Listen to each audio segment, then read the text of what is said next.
Salah satu bentuk perhatian pemerintah dalam rangka menanggulangi kemiskinan adalah dengan memberikan bantuan sosial kepada individu, kepada keluarga, kepada kelompok sosial yang mengalami keadaan yang tidak stabil akibat terjadinya krisis sosial, krisis ekonomi, krisis politik, bencana, atau fenomena alam, agar dapat memenuhi kebutuhan hidup minimum yang dapat diberikan dalam bentuk uang atau barang yang diterima langsung oleh penerima bantuan. Penjaringan ide berpedoman pada Peraturan Menteri Dalam Negeri Nomor 32 Tahun 2011 tentang pedoman pemberian hibah dan bantuan sosial yang bersumber pada anggaran pendapatan dan belanja daerah, bahwa pemerintah Kabupaten Barito Selatan menetapkan Peraturan Bupati Barito Selatan Nomor 6 Tahun 2021 tentang pedoman pengelolaan hibah dan bantuan sosial. Dan dalam peraturan bupati tersebut antara lain menetapkan untuk memberikan bantuan sosial kepada masyarakat miskin yang baru melahirkan atau yang melaksanakan perkawinan atau yang mengalami musibah kematian dengan nominal masing-masing sebesar 1 juta rupiah. Permasalahan. Adapun permasalahan yang timbul dari pemberian bantuan sosial ini adalah dapat diidentifikasi sebagai berikut. Belum adanya regulasi dan ketetapan alur berkas permohonan bantuan sosial yang mengakibatkan belum tertibnya tata kelola administrasi dana bantuan sosial dan rentan jadi temuan pada saat audit BPK.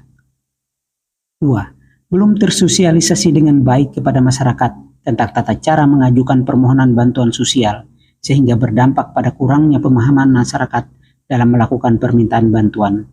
Hal ini sering dimanfaatkan oleh pihak-pihak tertentu untuk meminta imbalan dana kepada masyarakat dalam pengurusan bantuan sosial dengan nominal yang relatif besar, bisa mencapai 50% atau lebih dari jumlah bantuan yang diterima oleh masyarakat miskin penerima bantuan sosial. 3. Belum baiknya koordinasi antar instansi yang terlibat dalam proses pencairan bantuan sosial berdampak pada tidak jelasnya berkas yang diajukan dan waktu proses pencairan yang relatif lama. 4. Belum ada petugas antar perangkat daerah teknis yang terlibat dalam seleksi maupun koreksi berkas permohonan, di mana hal ini berdampak pada adanya upaya-upaya untuk melakukan rekayasa dan pemalsuan dokumen pada berkas permohonan. Pemilihan ide. Besaran dana bantuan sosial yang cukup besar dengan rata-rata anggaran per tahunnya lebih dari 2 miliar rupiah. Diperlukan upaya-upaya yang cukup serius dalam penanganannya. Permasalahan yang cukup berat dihadapi oleh pengelola bantuan sosial di Kabupaten Barito Selatan, seperti letak geografis desa-desa yang sulit terjangkau, terbatasnya arus informasi, dikarenakan banyak desa-desa yang belum memiliki sinyal internet, lemahnya pemahaman masyarakat sehingga lebih suka menyerahkan pengurusannya kepada pihak-pihak yang mencari keuntungan pribadi.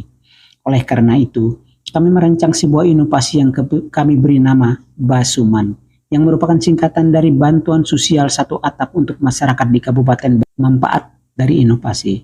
Manfaat dari inovasi ini adalah sebagai berikut. 1. Mengurangi beban masyarakat miskin yang mengalami kematian atau setelah melahirkan dan yang melaksanakan perkawinan. 2. Dapat berurusan dengan mudah dan cepat karena ditangani di satu tempat. 3. Dapat berkonsultasi langsung baik melalui loket, melalui sosialisasi, maupun lewat banner yang terpasang dan website yang tersedia. 4. Pemohon akan dapat langsung melakukan perbaikan data kependudukan karena diwajibkan dalam berkas permohonan, antara lain adanya akte kelahiran, perbaikan kartu keluarga untuk bantuan melahirkan, adanya surat nikah dan perbaikan kartu keluarga dan KTP bagi yang bermohon bantuan sosial perkawinan, dan adanya akte kematian dan perbaikan kartu keluarga bagi yang mengalami musibah kematian. Dampak dari inovasi. 1. Meningkatkan pemahaman masyarakat sehingga tidak tergantung dengan pihak lain. 2. Masyarakat miskin semakin terbantu secara luas. Hal ini dapat dilihat dari meningkatnya jumlah masyarakat yang bermohon. 3. Data kependudukan selalu update karena masyarakat rajin mengurus data kependudukannya masing-masing. Berdasarkan pengalaman bahwa masyarakat miskin kurang berkeinginan untuk mengurus data kependudukannya, tapi dengan adanya bantuan sosial ini, mereka mau tidak mau harus mengurus dan memperbaiki setiap mengajukan berkas permohonan bantuan sosial.